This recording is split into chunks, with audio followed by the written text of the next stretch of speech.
Hello everyone, welcome to PU academy. आज की जो वीडियो है इसमें हम कबीर वाणी पीयूष के जो पद हैं उसमें तीसरा और चौथा पद देखने वाले हैं। इससे पहले के जो 2 पद हैं वो आ चुके हैं। अगर आपने वीडियो नहीं देखी है, लिंक आपको डिस्क्रिप्शन में मिल जाएगा, देख लीजिएगा। तो लेखक हैं इसके कबीरदास जी और संपादक हैं जयदेव सिंह एवं वासुदेव सिंह। ठीक है, वीडियो स्टार्ट करते हैं। उससे पहले अगर आप चैनल पर नए हैं तो चैनल को सब्सक्राइब कर लें, साथ ही नोटिफिकेशन बेल को प्रेस कर दीजिएगा जिससे आने वाली वीडियोज़ की नोटिफिकेशन आपको मिलती रहे। पद देखिए। हरिजन हंस दशा लियो डोले, निगमल ताव चुने जस बोले। मान सरोवर तट के बासी, राम चरण चित आन उदासी। मुक्ता हल बिनु चंचू न लावे, मुनि कहे के हरिगुण गावे। कौआ कुबुद्धि निकट नहीं आवे, सो हंसा निज दर्शन पावे। कहे कबीर सोए जन तेरा, खीर नीर के करे निवेरा। तो इसका जो संदर्भ है वही रहेगा जो कि अभी पहले भी दोहों में था, पद में था। प्रस्तुत अवतरण कबीर वाणी पीयूष के कबीर के पद संपादक जयदेव सिंह और वासुदेव सिंह से अवतरित है। इसके कवि कबीरदास जी हैं। प्रसंग देखिए। प्रस्तुत अवतरण में कबीरदास जी ने भक्तों के लक्षण बताए हैं, यानी कि कौन से लक्षण होते हैं जो कि पता चलता है कि ये भक्त हैं। उनका मानना है कि भगवान के भक्त सर्वकष्ट तो हैं, किंतु उनकी सर्वकाष्ठता उनके गुण कर्मों पर आधारित होती है। कवि यहाँ पर भी स्पष्ट करता है कि कोई भी व्यक्ति यूं ही सर्वकष्ट नहीं हो सकता, उसके लिए उसकी भगवान में अनुरक्ति और सामाजिक मान्यता का होना नितांत आवश्यक है। कहने का अर्थ यहाँ पर क्या है कि भक्तों का लक्षण बताते हुए कबीरदास जी कहते हैं कि भगवान के जो भक्त होते हैं वो सर्व कष्ट होते हैं, यानी कि सर्वोपरि होते हैं, सभी कष्टों को झेलने वाले होते हैं। किंतु उनके जो सभी कष्ट झेलते हैं, यानी कि उनका जो कर्म होते हैं वो कैसे होते हैं, उनके गुण कर्मों पर आधारित होते हैं। यानी उनकी जो अच्छाई होती है, उनकी जो आदतें होती हैं वो कैसी होती हैं, कर्मों पर आधारित होती हैं। कभी यहाँ पर ये भी स्पष्ट करते हैं कि कोई भी व्यक्ति ऐसे ही सर्व कष्ट नहीं हो सकता है। उसके लिए उसे क्या है, भगवान में अनुरक्ति, यानी कि भगवान में उसकी मान्यता होनी चाहिए। वो परमात्मा का हिस्सा खुद को समझना चाहिए और सामाजिक मान्यता का होना भी नितांत है, यानी कि समाज की जितनी मान्यताएं हैं वो भी उसमें लीन होनी चाहिए। यानी कि उसे पता होना चाहिए कि समाज की जो मान्यताएं हैं कैसी मान्यताएं हैं और उनका किस तरह से पालन किया जा सकता है। ठीक है, उसके बाद देखिए व्याख्या। कबीरदास जी यहाँ पर स्पष्ट करते हैं कि भक्त हंस की स्थिति में होता है। हंस के संबंध में यह परिकल्पना की जाती है कि वह मानसरोवर में बसता है। तो यहाँ पे कबीरदास जी कहते हैं कि भक्त कैसा होता है, हंस की तरह होता है। और हंस के संबंध में क्या है, ये बात कही जाती है कि वह कहाँ रहता है, मानसरोवर में रहता है। अब मानसरोवर कहाँ है यह अनिश्चित है, यानी कि यह किसी को नहीं पता कि मानसरोवर कहाँ है। प्रायः यह माना जाता है कि मानसरोवर कैलाश पर्वत पर है। कैलाश पर्वत पर भगवान शंकर का निवास है। तो भी अभी अब तक यह कैलाश पर्वत भी निश्चित रूप से निर्दिष्ट नहीं हो पाया है, इसलिए मानसरोवर में निवास यह परिकल्पना की गई है।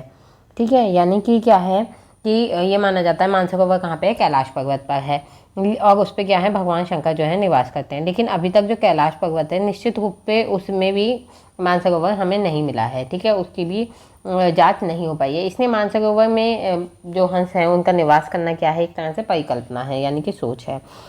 ऐसा भी माना जाता है कि हंस मानसरोवर में उतरते मोतियों को खाता है, यानी कि मानसरोवर में जो मोती उगते हैं, ठीक है, उन मोतियों को कौन खाता है, हंस खाता है।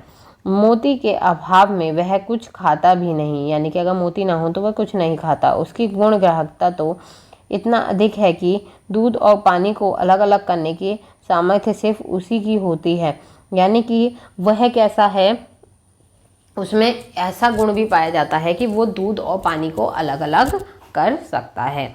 ठीक है, इस प्रकार कवि भगवान के भक्तों को भी हंस की ही स्थिति में देखता है। यानी कि क्या है, वो अगर आप भगवान के भक्त हैं तो आपकी भी स्थिति कैसी होगी, हंस के समान होगी। यानी कि अगर आप लेंगे तो अच्छा ही लेंगे और अगर नहीं मिलता है तो कुछ नहीं लेंगे। ठीक है, उसके साथ ही आप में एक गुण होगा दूध और पानी को अलग करना, यानी अच्छाई और बुराई को अलग कर देने का गुण।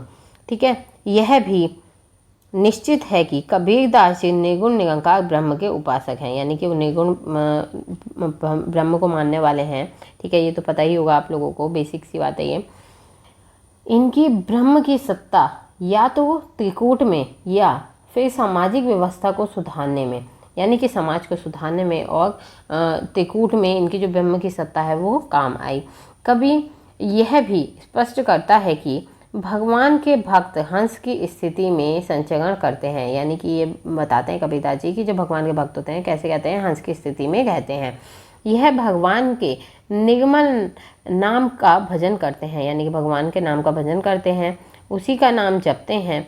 जिस तरह मानसरोवर के किनारे हंस निवास करता है, उसी प्रकार भक्त भी मन के किनारे कहते हैं, यानी कि ईश्वर के मन के किनारे भक्त भी कहते हैं।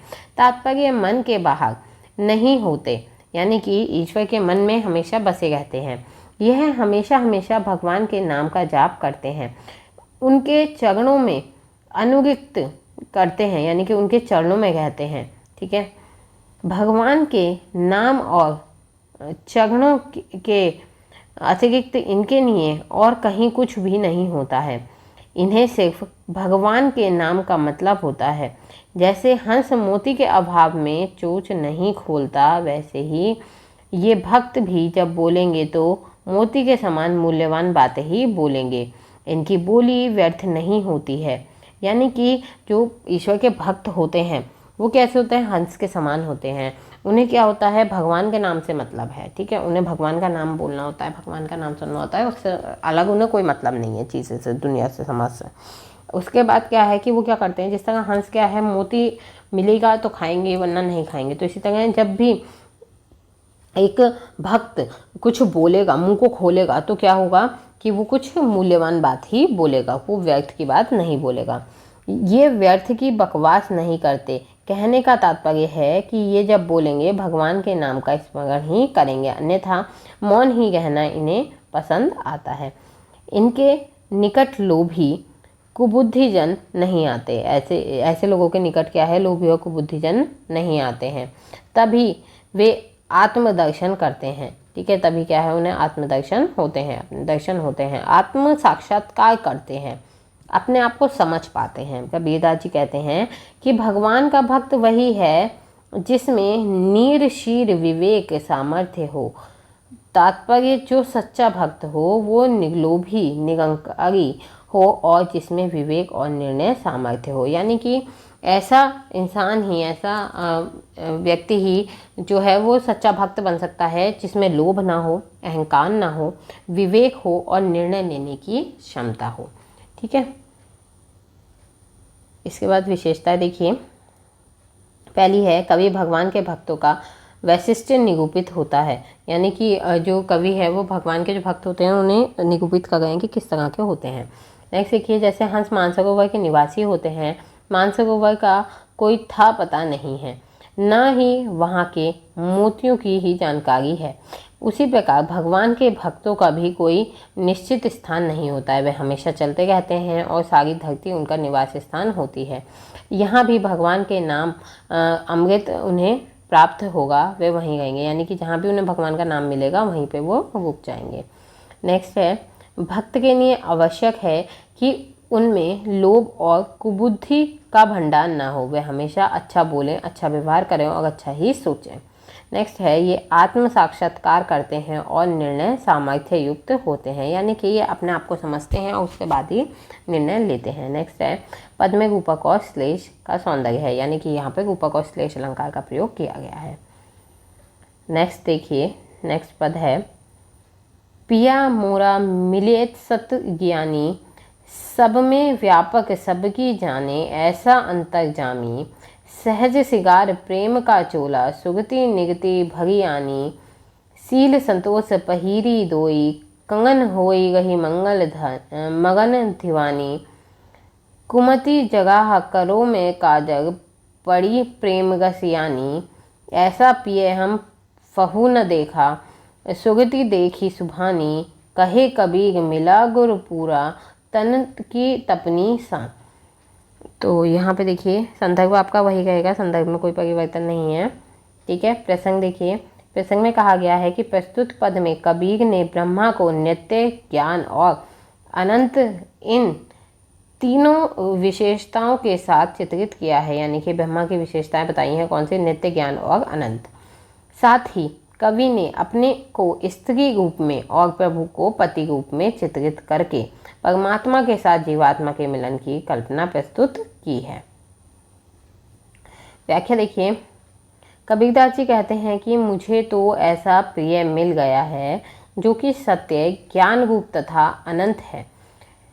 मेरे प्रभु सर्वव्यापक हैं और सबके भीतर की बात जानते हैं, अर्थात उन्हें पता है कि हर व्यक्ति अपने मन में कैसे कैसे भाव रखे हुए है।